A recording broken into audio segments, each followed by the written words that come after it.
IPL 2026 में Chennai super Kings की लगातार गिरती लय ने यह साफ कर दिया है कि टीम सिर्फ फॉर्म से नहीं, नेतृत्व की कमी से जूझ रही है। सनराइजर्स हैदराबाद के खिलाफ हार में बल्लेबाजी, फिनिशिंग और रणनीति तीनों में कमजोरी उजागर हुई। जहां ऋतुराज गायकवाड़ और शिवम दुबे अपेक्षाओं पर खरे नहीं उतरे, ऐसे में साफ संकेत मिल रहा है कि टीम को फिर से पटरी पर लाने के लिए सिर्फ बदलाव नहीं, बल्कि एम एस धोनी जैसे अनुभवी नेतृत्व की सख्त जरूरत है। आईपीएल के सीजन में चेन्नई सुपर किंग्स की हालत देखकर एक सवाल बार बार सिर उठाता है। इस टीम की धड़कन अब भी मैदान पर नहीं, ड्रेसिंग रूम के बाहर बैठी है। और जवाब जितना सीधा है उतना ही असहज भी।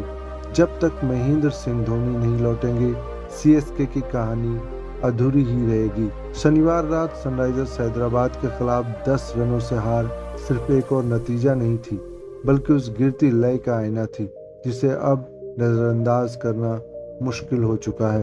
अभिषेक शर्मा और हेनरिक क्लासन ने अर्धशतक जोड़कर मैच की नींव रखी, लेकिन असली फर्क वहां पड़ा जहां सीएसके को अपने पुराने रूप की जरूरत थी। दबाव में शांत दिमाग, सटीक फैसले और आखिरी ओवरों में मैच निकालने की कला। एसआरएच चौथे स्थान पर है, जबकि सीएसके 7वें पर।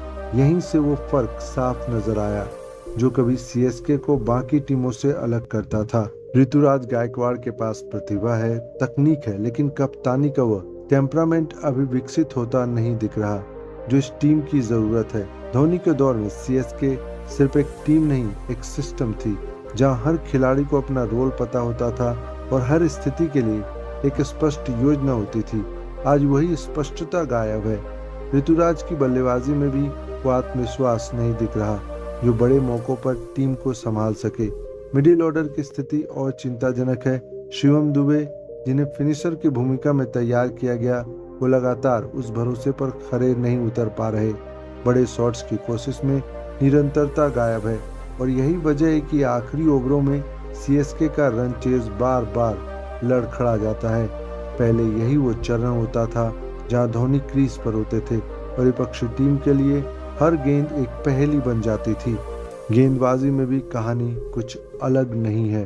सीएसके के गेंदबाजों के पास अनुभव है, विविधता है, लेकिन कप्तान की रणनीतिक सूझबूझ का अभाव साफ झलकता है।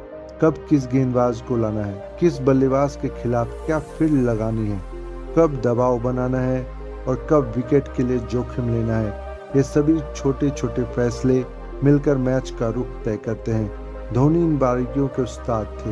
उनकी कप्तानी में गेंदबाज सिर्फ गेंद नहीं डालते थे, वे एक योजना पर काम करते थे।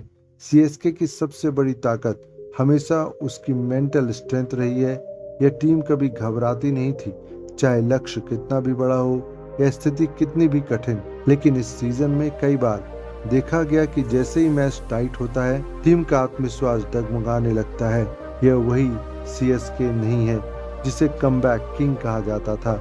यह सवाल सिर्फ तकनीक या फॉर्म का नहीं, यह सवाल नेतृत्व का है। धोनी की मौजूदगी सिर्फ विकेट के पीछे खड़े एक खिलाड़ी की नहीं थी, वह एक गाइडिंग फोर्स थी। वह खिलाड़ियों को पढ़ते थे, मैच को पढ़ते थे और सबसे अहम, दबाव को नियंत्रित करते थे। उनकी कप्तानी में सीएसके कभी हड़बड़ी में फैसले नहीं लेती थी। हर चाल सोच समझकर लंबी योजना के तहत चलती थी।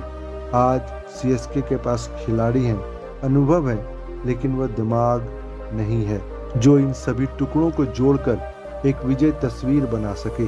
इसीलिए बार बार यही सवाल उठता है, क्या सीएसके को फिर से पटरी पर लाने के लिए धोनी की वापसी जरूरी है? जवाब है हाँ, और शायद पहले से भी ज्यादा। सच तो ये है कि सीएसके इस वक्त सिर्फ खिलाड़ियों की कमी से नहीं, नेतृत्व की अनुपस्थिति से जूझ रही है। धोनी मैदान पर हो या न हो, उनकी मौजूदगी टीम की मानसिकता तय करती है।